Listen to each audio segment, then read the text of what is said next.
Hello everyone, Treecks here, and welcome to the Sword and Shield Maze, which is actually a dungeon in The Legend of Zelda Oracle of Seasons. That is the game we're playing, remember? Today we are actually going to be trying to finish this place. There's only one more thing we need to do, and that is get ourselves towards the final boss of this place, which is immediately going to be the final dungeon boss in both of the Oracle games. Like explained last time, the first floor of this place actually resembles a shield, while the second floor, or the basement floor, actually resembles a sword. There, fire is going to be our theme, but here on the shield, ice is going to be our theme. And ice is what we're going to be using in order to thaw the flames of the sword, you might say. Here we actually find 3 icicles, which we can actually use in order to solve the puzzle downstairs. This owl statue is actually going to be able to tell you, but I'm here to actually replace the owl statue and do the telling for you. We actually need to carry these ice blocks to certain rooms here in the middle section of the shield and throw them into certain pits in order to make the lava thaw out in the floor below us. And that is actually how this is going to work. First one of these is going to be in the room down below here. Here we're immediately going to be able to see how this is going to look. Whenever we find these kind of pits with a red edge around them, we know that is going to be our goal. So try to avoid the enemies, because if you get hit you will actually drop the icicle, of course. And once you throw it in, all of the lava down here is going to harden out. And indeed, that is going to give us the ability to walk over it. That is precisely what we need to achieve. That was one. Still many more to go. Every single room, every single tile on the sword floor is going to have some lava we need to thaw out. This first one is the easiest one to reach. That is obvious. First we're going to restock on some supplies, if the game allows me. It's most of all hearts that I can always use, of course. Let's go grab ourselves the next icicle. Jumping into the minecart, moving to the floor above us. Let's hope we run over the stalfos here, and we do.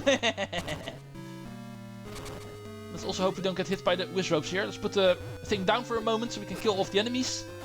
Also be careful for the fire keys that actually spawn from the red tile.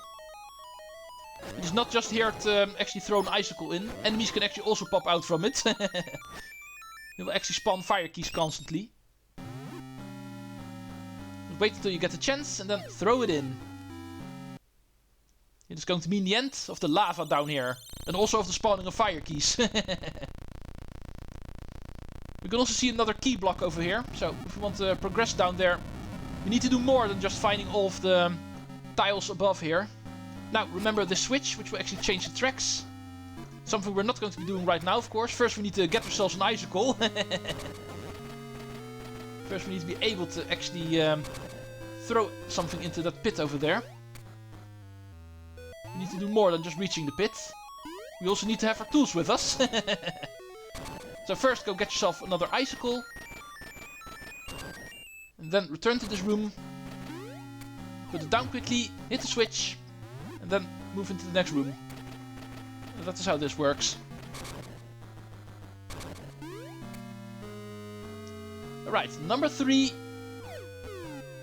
Order up. There we actually see the boss door. But being able to see it does not mean that we're already able to reach it. That still requires a bit more work, I'm afraid. Let's head back. That we need to do with the minecarts, of course. We're not able to pass through these doors ourselves. Hitting the switch, because the door leading south is going to be locked. We're not going to be able to actually get through there. And then heading south. We don't have to bring along another icicle, because we need to start going on a key hunt now. Yeah, let's not waste too much time here. Let's go downstairs. Yeah, it's not going to be a surprise that the remaining chests we actually saw down here both will actually contain a small key. In order to get through everything, we need to get both of them. Here's the first one. We're not completely done yet thawing out all of the lava, but since this room is already available, we still need to go down here and get ourselves the key. And then let's go up. The room above is also going to be thawed out, of course. And then if the enemies actually allow you, try to find your way towards the staircase over here. And that way we return to the icicle room, but this time around in a closed off section. So we're able to get to this part. Not impressed by the armors, by the way. Just keep on going down. And actually find that other chest we were still missing. And if we break the pots here, we can actually get these sparks stuck in motion. They don't know what to do anymore. Let's also do this final one. There we go. Small key number 2. We're able to open up a door on this floor and a block on the room below here. And that is going to be perfect. Just like being full health. That is always perfect. Time to head back. Once again, don't get scared by the armos. There's more impressive things in this game. Go away, you. Let's go find a way back towards the rooms above here. Oh, don't need to go here, of course. Still need to actually do that room. We can reach it from over here.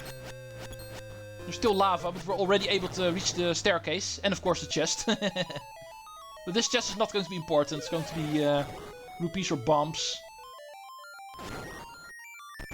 Bombs in this case. Alright, let's go take care of these rooms. As you can see, there's still lava in this section. Also needs to be dealt with. Time to head back upstairs again. Now we're actually on the other side of the locked door we saw earlier. Can actually also take care of that from this side. So let's go make our way around. Take the minecart back up. Heading towards the west room. Now the minecart is going to be ready for us. Let's quickly go towards the staircase over there. We can go through the locked door already, but I think this route is actually faster. Let's go around in this way. Make our way back towards the eastern rooms. We don't have to go through that annoying minecart section this way. And actually get ourselves back here, because obviously this is where we need to go. Get ourselves another crystal. Another icicle, or whatever you want to call it. And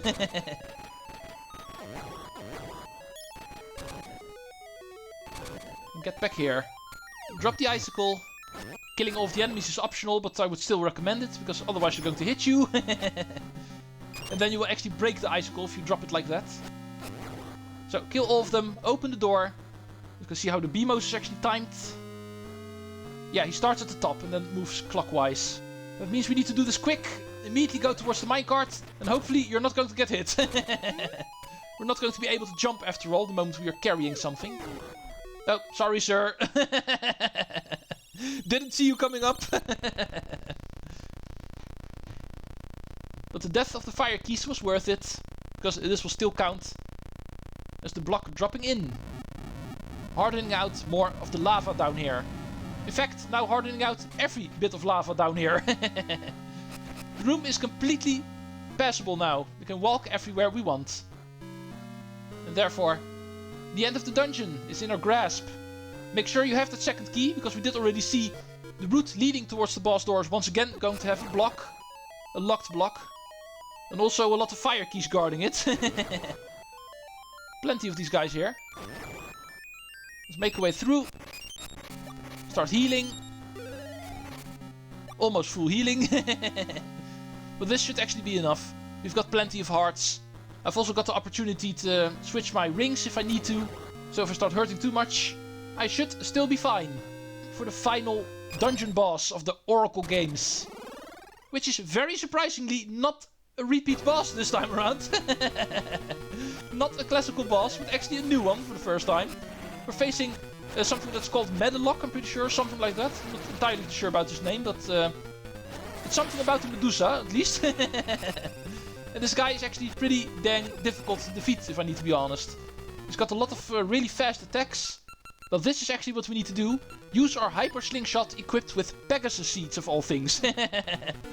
For some reason, this guy is actually weak to the Pegasus Seeds, so try to hit him. So that will actually stop him from moving. And we're going to be able to do some damage. Oh, nice. You stone-fight me with my sword stuck in you. But anyway, after a lot of hits, or just a few hits if you've upgraded your sword as much as I did, the Medusa boss is going to be defeated, and we're going to be able to pick up the final heart container in the game, increasing our heart total to 16, which is the maximum number in both of the Oracle games. indicating how close we are to the end of the game. We are full on hearts, and after picking this item we are also going to be full on essences of nature. The changing seasons, an essence of nature. Scattered seeds sprout in spring, grow in summer, bear fruit in fall, and sleep through winter.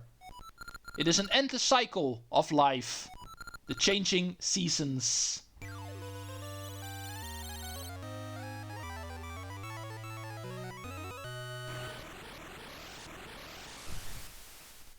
Our adventure across the dungeons is over.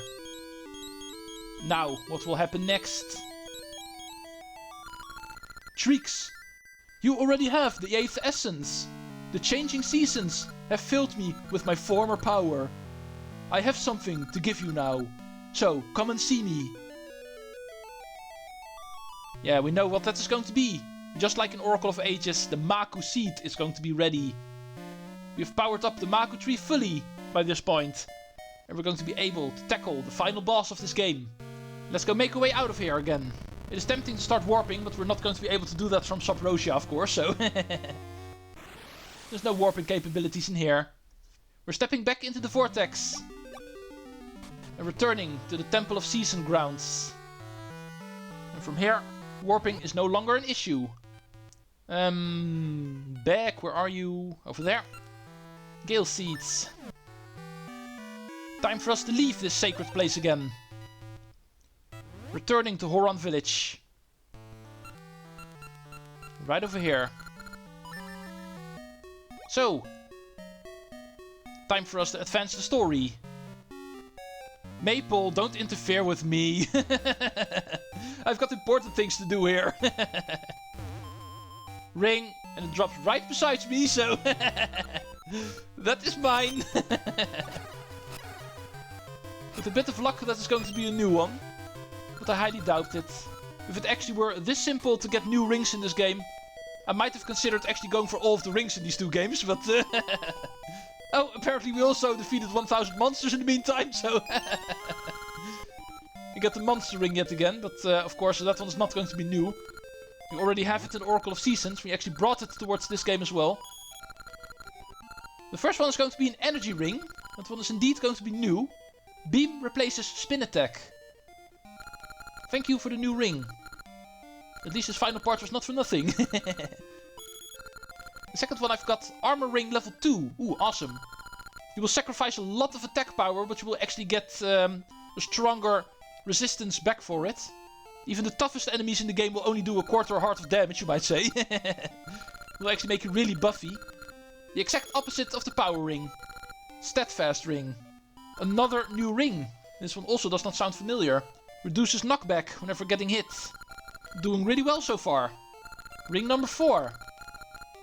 Appraise. And this is going to be the toss ring. And that one I do already have, I'm pretty sure. That was the one Maple just dropped.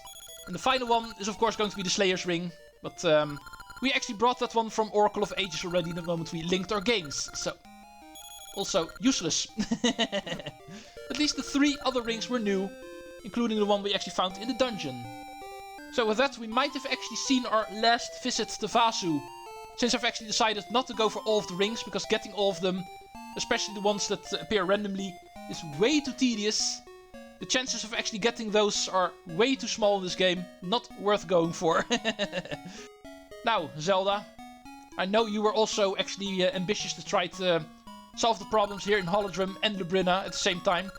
Which are also problems from Hyrule, because they're trying to resurrect the evil king after all, Twin Rova.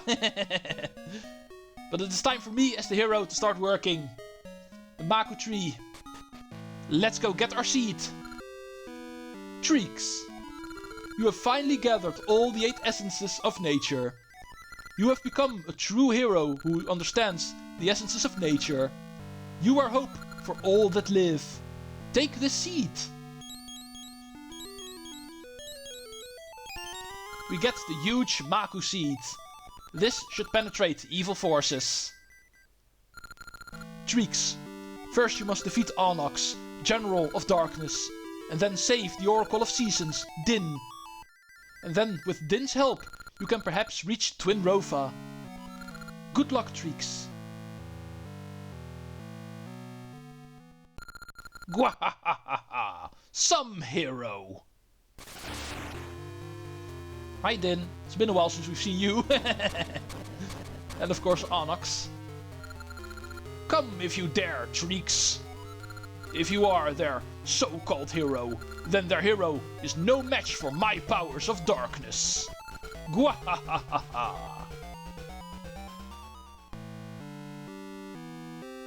Hi Zelda.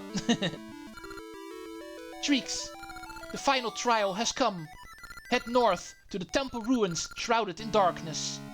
Onyx's castle is there. Please bring Din back safely. You understand the essences of seasons and ages. May the protection of the Triforce be with you. Did you just kiss me? But anyway, of course, this part of the dialogue is only here the moment you play a linked game. Then Zelda will actually make an appearance, talking about also beating Twin Rofa. What we need to do after first taking care of General Onyx, the end boss of this game, separately. But of course, there's going to be more things we need to do.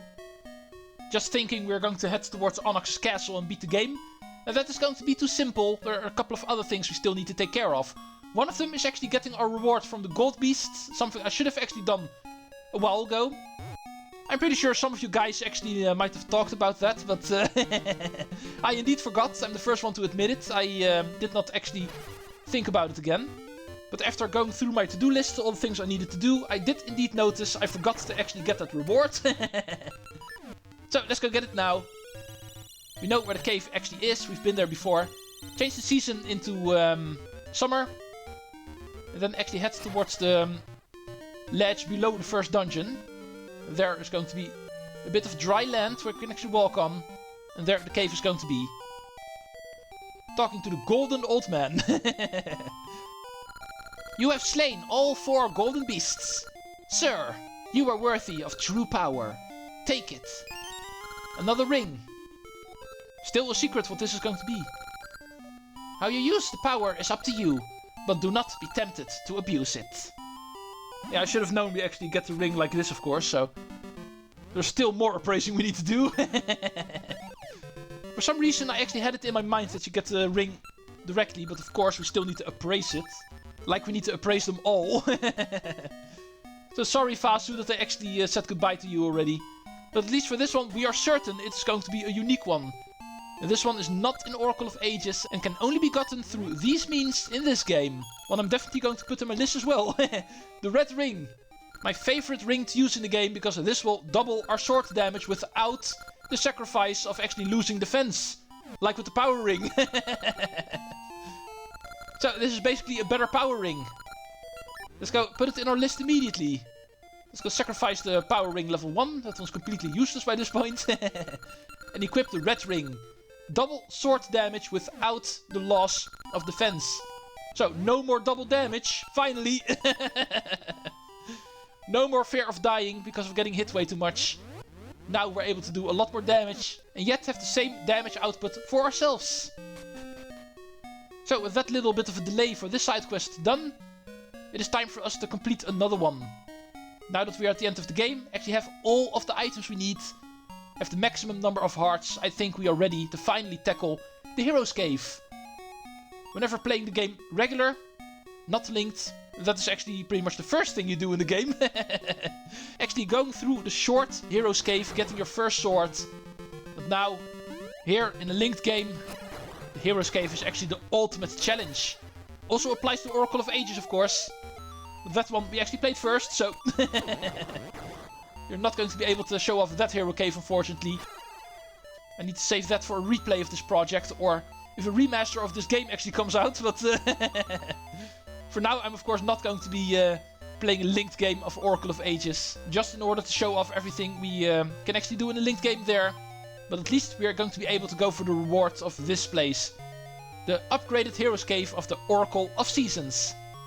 And like I kind of explained earlier, we are going to be able to do parts of this place the moment you actually try to go here earlier in the game. But completing the full place we're not going to be able to do until we have all of the items. Let's get started. after being able to defeat 8 dungeons, I think our skills are going to be good enough. The puzzles in here are going to be the most complicated ones in the entire game, so be careful. This place is definitely meant for pros in this game. As we can probably already see by this first puzzle. 2 pressure switches. However, we're not going to be able to actually push 2 pots over there, as you can clearly see. And this is how we actually need to do it. Destroy all of the pots to actually be able to get through here. However, don't destroy this rightmost one. That one we want to push out of the way. And then continue on. And destroy all of the pots except for this middle one. And then destroy the other ones. Now, push one of the pots on the first one. And now, you might think it's impossible to actually push the second one. Indeed, normally that is true, but guess what? We can cheat a little bit. Oh, even in this first puzzle, the game is already going to show off how mean this place is going to be. The time for simple puzzles is over. In this place, we actually need to think things through. Bring along your brain, alongside all of your items. Second puzzle. And this one actually requires the use of the power bracelet. And if you're lucky, you're in the possession of the level 2 sword already, so you're able to get rid of the spots this way. Otherwise you need to lift them first, and it's going to be a bit more tricky to get past. But because of our good equipment, this is going to be fairly easy. Now, oh yeah. Pushing pots on these switches is going to be easy, but we need to take into account we also need to be able to get to the door on the left, so we need to do it like this. And then push the second one from the left on the switch. And that way you get through. I think my time is actually up, so I'm not going to be able to do this place fully anyway. Actually forgot to look at my timer, but I see 20 minutes have passed. So, after doing these first 2 puzzles, I think here in the third room I'm going to call it an episode. And next time we're going to be continuing in the Hero's Cave. These first 2 puzzle rooms over here probably already showed that this place is not going to be easy. You can kinda consider this the most difficult dungeon in the game, a little bit. A fun little optional dungeon, which is going to be used in order to get ourselves an awesome reward. 2 of them in fact, because there's also going to be another NPC in here. And the reward we're going to be able to get from that quest is also going to be very worth it, so... This place is definitely worth not skipping out on. I hope to see you folks next time, when we will try to finish this place. Optional dungeon or not, dungeon crawling is going to come to an end in the Oracle games after the next episode. See you folks then, and Treecks out.